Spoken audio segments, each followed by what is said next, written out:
Hello everyone, welcome to Being a Best Teacher Academy. In this video, we are going to discuss the topic factors affecting growth and development. कि ऐसे कौन कौन से factors हैं जो growth और development पे बच्चे के influence करते हैं और affect करते हैं, बाधा डालते हैं, right?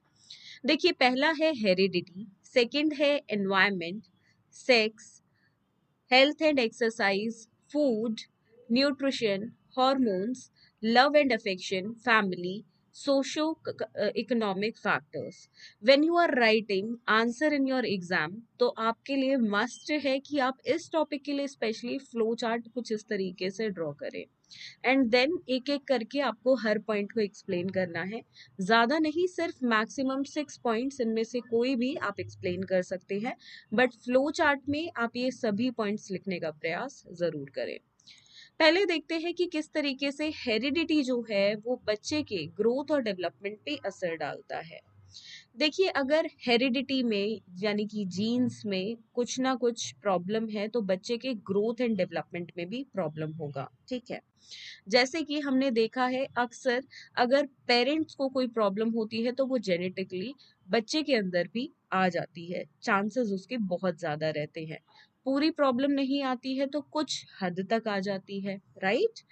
ऐसे ही सिर्फ प्रॉब्लम्स की बात नहीं करेंगे, हेरिडिटी में सब कुछ बच्चा जो है जीन्स पेरेंट्स से लेता है, जैसे कि बच्चे की height, weight and colour of the eye, hair का कलर्स, ये सब कैसे, ये सब पेरेंट्स से एक्वायर होता है. इवन उसका जो इंटेलिजेंस लेवल होता है वो भी पेरेंट्स से एक्वायर होता है.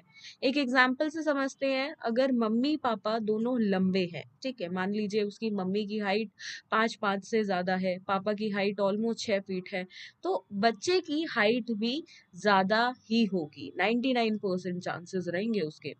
अगर मम्मी पापा दोनों का वेट ज्यादा है, ठीक है, मतलब हैवी है, हेल्दी है थोड़े, तो वहां पे बच्चे का भी वेट ज्यादा होने के चांसेस ज्यादा होते हैं.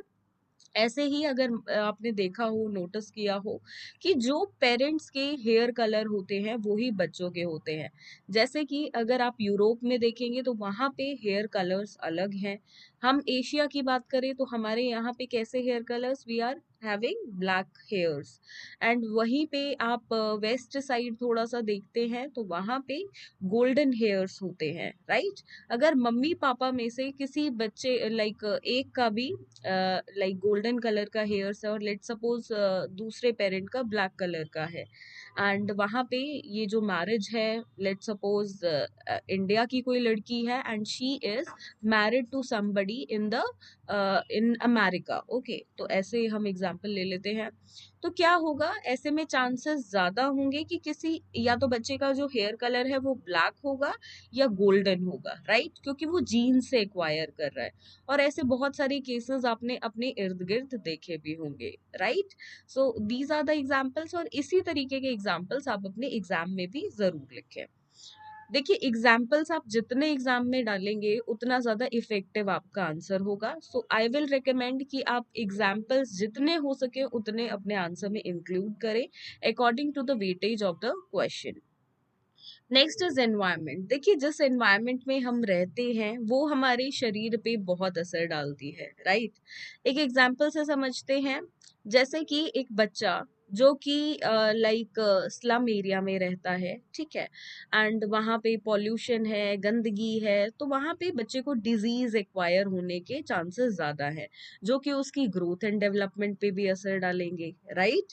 और वहीं पे एक बच्चा जो एक वेल मैनर्ड सोसाइटी में रहता है, वेल सेटल्ड सोसाइटी में रहता है, तो वहां पे क्या होगा, वहां पे बच्चा स्वस्थ रहेगा, उसको जैसे कि डेंगू हो गया, मलेरिया हो गया, ऐसी बीमारी होने के चांसेस कम होंगे. और वहीं पे जो बच्चा एक गंदगी वाले एरिया में रह रहा है उसको ज्यादा होंगे.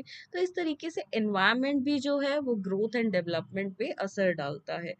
ये आपने नोटिस किया होगा कि बहुत बच्चे जो अक्सर देखिए छोटे होते हैं और बीमार पड़ जाते हैं, तो उनकी ग्रोथ एंड डेवलपमेंट जो है कहीं ना कहीं उस पे असर पड़ता है. तो इसलिए बोला जाता है कि छोटे बच्चों का जो ध्यान है वो बहुत अच्छे से रखो. पेरेंट्स को, मदर्स को स्पेशली केयर करने के लिए बोला जाता है, ताकि बच्चे का जो ग्रोथ एंड डेवलपमेंट है वो सही से हो, बच्चा कोई भी शारीरिक रूप से परेशान ना हो किसी भी डिजीज की वजह से. राइट। एनवायरनमेंट में और भी चीजें हैं समझने को, जैसे कि आप देखेंगे कि जैसे एनवायरनमेंट में हम रहते हैं, जैसे जोग्राफिकल या फिजिकल सराउंडिंग्स में हम रहते हैं, उसी हिसाब का हमारा लाइक एनवायरनमेंट भी फॉर्म हो जाता है। लेट सपोज एक बच्चा जो कश्मीर में रह रहा है और एक बच्चा जो केरला में रह रहा है, ठीक है, आपने देखा होगा उनकी स्किन कलर, उनका खान पान, उनकी ड्रेसेस, हर चीज अलग है according to what, according to environment only. तो वहां पे ये चीजें भी बच्चे के ग्रोथ एंड डेवलपमेंट में असर डालती हैं। जैसे कि जो पहाड़ी लोग होते हैं, आपने देखा होगा उनकी हाइट जो होती है वो कम होती है। You can take the example of Chinese in this, right. And if you will compare it to the South African people, उनकी हाइट ज्यादा होती है, राइट।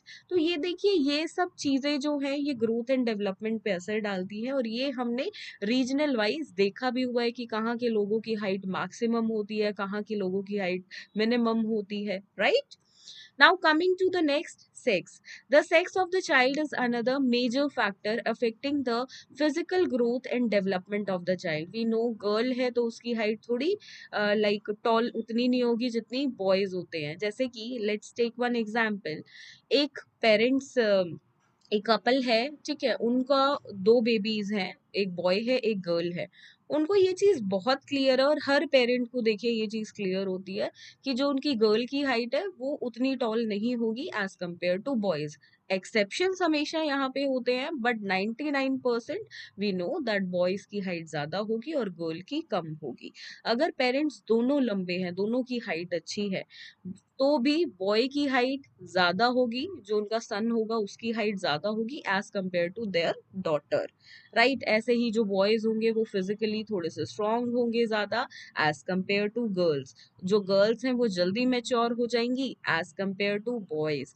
गर्ल्स में प्यूबर्टी जल्दी आएगी एज कंपेयर टू बॉयज। तो ये सब चीजें बहुत कॉमन है, और ये जो सब चीजें ग्रोथ एंड डेवलपमेंट पे असर डालती हैं on the basis of sex also. Now coming to next, exercise and health. देखिए एक्सरसाइज और हेल्थ बहुत जरूरी होता है। आपने सुना होगा छोटे बच्चों को हम अक्सर प्ले करने के लिए एक टाइम देते हैं कि वो सुबह भी खेले, दिन में भी खेल रहे हैं, शाम में भी। क्यों? क्योंकि खेलने से उनकी एक्सरसाइज हो रही है, उनकी मसल्स डेवलप हो रही है, और वो यहाँ पे लाइक ज्यादा अच्छे से उनका ग्रोथ एंड डेवलपमेंट होगा। जितना ज्यादा वो एक्सरसाइज और हेल्थ पे ध्यान करेंगे, उतना ही ज्यादा उनका इम्यून सिस्टम भी जो है स्ट्रांग होगा।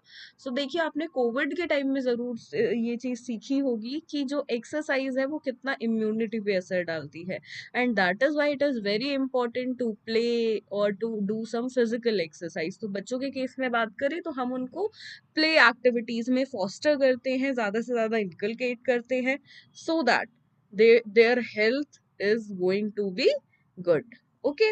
अगला है न्यूट्रिशन। देखिए, जिस तरीके का बच्चे का खान पान होगा उसका ग्रोथ एंड डेवलपमेंट भी वैसा ही होगा। अगर आप बच्चे को ढंग से खाना नहीं दे रहे हो, लाइक जब वो छोटा है, तो मे बी वो वीक रह जाए, ठीक है, मे बी उसको एनीमिया हो जाए, माल न्यूट्रिशन डिजीजेस हो जाए उसको। तो देखिए ये सब तो we know that this plays a very crucial role in a child's life. क्योंकि बचपन में जब हड्डियां बढ़ती हैं, बचपन में जब शरीर बढ़ता है, तब एक प्रॉपर न्यूट्रिशन नहीं मिला तो बच्चा अपनी लाइफ टाइम वीक रह सकता है, उसको बहुत सारे डेफिशिएंसी डिजीजेस हो सकते हैं। Next is hormones. हॉर्मोन्स देखिए always play a very crucial role again. ये प्रॉपरली हमारी फंक्शनिंग जो बॉडी की होती है डिफरेंट डिफरेंट, उस पे क्रूशियल रोल प्ले करते हैं, ठीक है। So therefore it is very important कि जो हॉर्मोन्स हैं वो सही तरीके से फंक्शन करें, सही से सीक्रेट हों हमारे हॉर्मोन्स, एंड जो प्रॉपरली इसके साथ ग्लैंड्स वगैरह कनेक्टेड होते हैं वो भी ढंग से फंक्शन करें। अदरवाइज इसकी वजह से भी ग्रोथ एंड डेवलपमेंट में बिल्कुल बहुत बड़ी बाधा आ सकती है। Next coming to familial influence. देखिए फैमिली का रोल भी एक क्रूशियल होता है। अब एक फैमिली जो ठीक से बच्चे को लाइक नर्चर करती है, या बच्चे को ठीक से मॉरल वैल्यूज देती है, बच्चे को ठीक से न्यूट्रिशन भी प्रोवाइड कर रही है, हैबिट्स फॉर्मेशन में भी प्रोवाइड कर रही है, मैनर्स भी सिखा रही है, तो वहां पे बच्चे का ग्रोथ एंड डेवलपमेंट भी अच्छा होगा। जैसे कि फॉर एग्जाम्पल कुछ parents let's take example, parent A और पेरेंट बी है। पेरेंट ए को मतलब ही नहीं है कि उनका बच्चा क्या कर रहा है क्या नहीं। वहां पे वो बच्चा पूरा दिन फोन खेलता है, टीवी देखता है, बहुत सारा खाना खाता है, ओवर ईटिंग करता है और सो जाता है, नो एक्सरसाइज नथिंग, ना पढ़ाई करता है।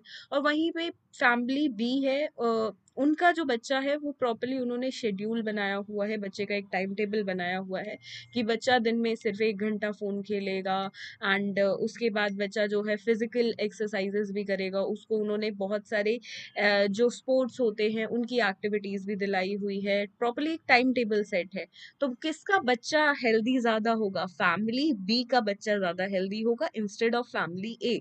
सो that is why family influence जो है वो ग्रोथ एंड डेवलपमेंट पे एक मेजर रोल यहाँ पे पुट ऑन करता है। Coming to next, social economic status. देखिए, the society in which you live and properly the the money basically which you are having, ठीक है, कौन सी क्लास की फैमिली है, तो उस पे भी बिल्कुल यहाँ पे ग्रोथ एंड डेवलपमेंट का असर पड़ता है। देखिए, एक फैमिली जो रिच है, फैमिली प्रॉपरली लाइक उनके घर में आमदनी है अच्छी है, तो और वहां पे वो बच्चे को प्रॉपर न्यूट्रिशन दे पाते हैं। और वहीं पे एक बच्चा जो स्लम एरिया में रहता है, जिसके पेरेंट्स डेली वेजेस वर्कर है, और वहां पे वो अपने बच्चे को प्रॉपर न्यूट्रिशन नहीं दे सकते हैं, बस काम चलाऊ खाना मिल रहा है, दिन में 2 बार खाना मिल रहा है। और वहीं पे एक रिच बच्चा है जिसको लाइक स्नैक टाइम अलग मिल रहा है, दिन में 3 बार वो प्रॉपरली खाना खा रहा है, having proper breakfast lunch and dinner. तो देखिए, कौन सा बच्चा ज्यादा हेल्दी होगा? हेल्दी होगा फैमिली बी का बच्चा इंस्टेड ऑफ द पेरेंट्स जो डेली वेजेस वर्कर हैं। तो इस तरीके से इकोनॉमिक स्टेटस भी बहुत असर डालता है कि बच्चे का ग्रोथ एंड डेवलपमेंट किस प्रकार से होगा। ठीक है। ऑल्सो द सोसाइटी, आप जिस सोसाइटी में रहते हो उस सोसाइटी का भी एक इन्फ्लुएंस होता है। देखिए, एक ऐसी सोसाइटी में अगर आप रह रहे हो जहाँ पे लोग आपको हमेशा लाइक साइकोलॉजिकली परेशान करते रहते हैं, तो वहां पे क्या होगा? आप स्ट्रेस में रहने लग जाओगे, एंड स्ट्रेस में हो, टेंशन में हो, दिमागी रूप से ठीक नहीं हो, तो ग्रोथ एंड डेवलपमेंट पे तो जाहिर सी बात है असर पड़ेगा। So it is very important कि जो सोशल एनवायरनमेंट हम प्रोवाइड करें बच्चे को वो भी प्रॉपर करें। देखिए, अक्सर आपने लोगों को देखा होगा कि वो अपने बच्चों को एक वेल मैनर्ड सोसाइटी में रखना चाहते हैं। किसी को लगता है कि उनके गांव का माहौल आज के टाइम में ठीक नहीं है, या उनकी सोसाइटी का माहौल आज के टाइम में ठीक नहीं है, बच्चे जो है नशे की आदत में ज्यादा पड़ रहे हैं, तो अक्सर इंडिया के अंदर स्पेशली आज के टाइम में ये हो रहा है, वो पेरेंट्स शिफ्ट हो जाते हैं दूसरी जगह पे। क्यों? क्योंकि वो अपने बच्चे को एक सोशल स्टेटस अच्छा प्रोवाइड कराना चाहते हैं, ताकि क्योंकि वो सोसाइटी से जो बच्चा है वो बहुत कुछ लर्न करेगा और वो गलत हैबिट्स लर्न ना करे, तो इसलिए वो शिफ्ट भी हो जाते हैं, जबकि वो उनके एंसेस्टर्स की प्लेस होती है, ना जाने दादा परदादा के जमाने से वो कब से वहां रह रहे होते हैं, बट स्टिल वो लोग शिफ्ट क्यों होते हैं? In the search of a good society for good life of their child, right? तो ये चीजें आपने बिल्कुल अपने इर्द गिर्द नोटिस की होंगी। सो यही है हमारा topic, factors that influence the growth and development. देखिए, इसमें कुछ भी नहीं है, आपको सिर्फ समझना और अपने तरीके से लिखना है। This is not the topic जिसको आप यहाँ पे वर्ड टू वर्ड याद करेंगे और लिखेंगे। वेरी इजी टॉपिक, और लाइफ टाइम आपको याद रहेगा ये topic if you are like writing in your own words. जैसे ही आप एक लेक्चर अटेंड करते हैं उसको अपने वर्ड्स में जरूर लिखें, दैट वो लाइफ लॉन्ग लर्निंग आपकी वहां पे रहेगी। You don't need to like revise the topic again and again. Okay, so that's it for this video. Hope to see you all in next video very soon. Thank you.